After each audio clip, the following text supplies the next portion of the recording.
Imagine this. Your bank calls you tomorrow morning. They say, we've deposited $86,400 into your account. You can spend it however you like.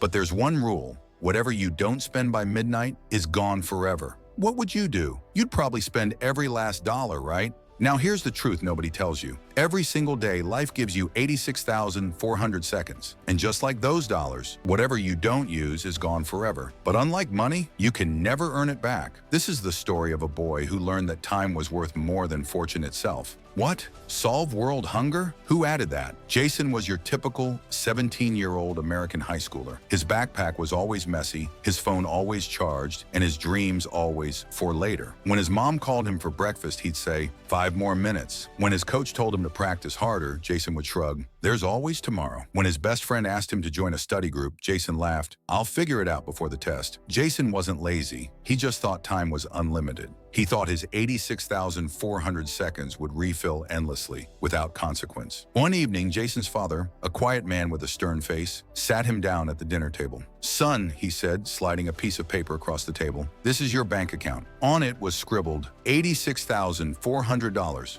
Jason's eyes widened. Wait, what? Are you giving me money? His father shook his head. No, I'm giving you something more valuable. Imagine you got this every day, but at midnight, it all vanished. What would you do? Jason laughed. Spend it, of course. His father leaned forward, his voice soft but sharp. Exactly. But that's what time is. You get 86,400 seconds every single day, and every midnight, whatever you didn't use is gone. You can't save it, you can't borrow it, and one day, the bank will stop refilling your account. Jason frowned. He had never thought of time that way. But the lesson didn't sink in. The next day, Jason was back to his usual habits. Hours on TikTok, late nights gaming, snoozed alarms, promises of I'll start tomorrow. Days slipped by like sand through his fingers. And each night, the bank of time closed, wiping away 86,400 seconds he would never see again. His father watched quietly, the weight of disappointment in his eyes. One afternoon, Jason's best friend Daniel collapsed on the basketball court. 17 years old, perfectly healthy, always laughing. But life didn't care. A hidden heart condition stopped his seconds from ever refilling again.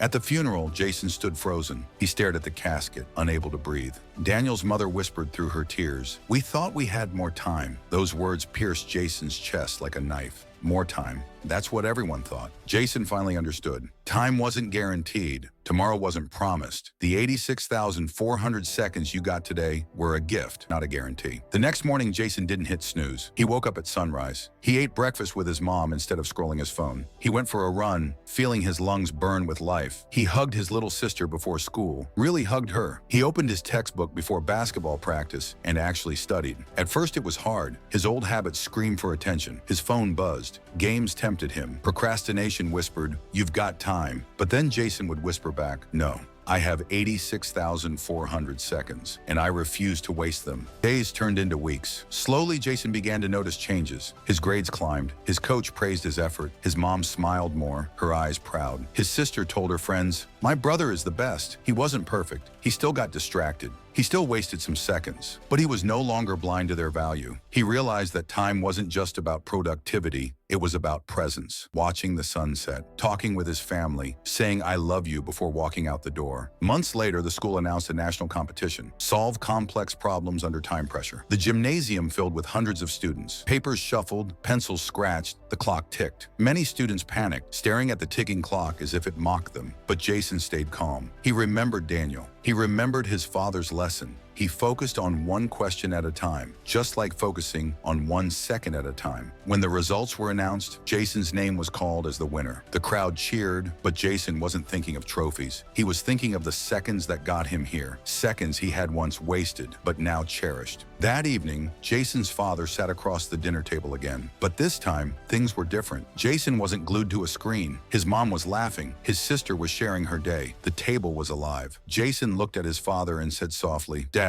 I get it now. The 86,400 seconds. They're everything," his father smiled, eyes wet with pride. "That's the wealth that no bank can hold, son. And the richest man is the one who spends it wisely." Jason's story is not unique. It's yours, it's mine. Every morning, life gives you 86,400 seconds. You can spend them on love, growth, memories, and purpose. Or you can waste them on distractions, scrolling, and regret. But one day without warning, the account will stop refilling. So ask yourself tonight, how will you spend your 86,400 seconds tomorrow? Because once the clock strikes midnight, they're gone forever. Time is life. Don't waste it.